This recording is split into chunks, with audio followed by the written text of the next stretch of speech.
بسم اللہ الرحمن الرحیم۔ اللہم صلی علی محمد وعلی آل محمد وبارک وسلم۔ برادران اسلام، السلام علیکم ورحمۃ اللہ وبرکاتہ۔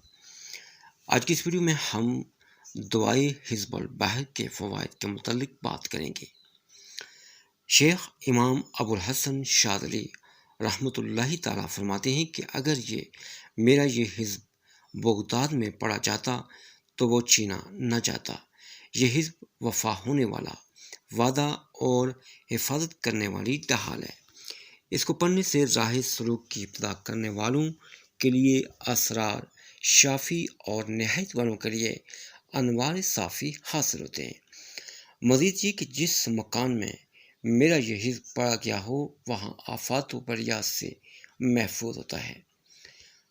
دوسرا، جس کسی نے ظالم کے شر سے محفوظ رہنے کے لیے پڑھا وہ اس کے شر سے محفوظ رہا۔ جس نے روزانہ ہر نماز کے بعد پڑھا وہ حوادث زمانہ سے محفوظ رہا، وہ غنی ہوا اور اس کی حرکات و سکنات میں سعادت دینی و دنیاوی کا وجود ہوگا۔ جس نے جمعے کی سماعت اولیٰ میں پڑھا وہ آفات سے امن میں رہا۔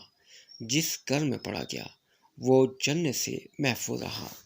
جس لاش پر اس حزب کو لکھ کر لٹکایا جائے وہ لاش وحشی جانور اور پرندوں کا لقمہ بننے سے محفوظ رہی۔ جو کوئی جمعے کی پہلی ساعت میں اسے پڑھے تو اللہ تعالیٰ اس کی محبت لوگوں کے دلوں میں ڈالے گا۔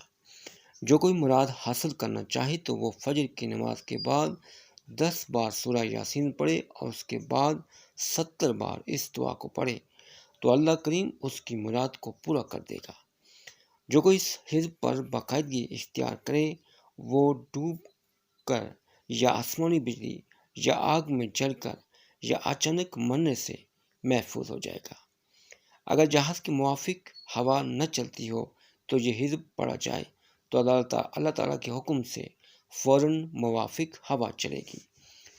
اگر شہر کے گرد دیواروں یا کسی مکان کی دیواروں پر اس دعا کو لکھ دیا جائے وہ شہر، گھر یا مکان حادثات و آفات سے محفوظ ہو جائے گا۔ جنگلوں میں اس دعا کی بہت اہمیت ہے۔ یہ ہر مد مقابل کے خلاف دعائے غلبہ و نصرت ہے۔ جو حضرات بھی اس عظیم دعا کا عمل کرنا چاہیں تو وہ ضرور اس کا عمل کر سکتے ہیں۔ سب کو اس کی اجازت ہے۔ اول و آخر درود شریف لازمی پڑھیں اور اس دعا کا وظیفہ وقت مقررہ پر کریں۔ انشاءاللہ تعالی دنیاوی اور اخروی فوائد سے مالا مال ہوں گے۔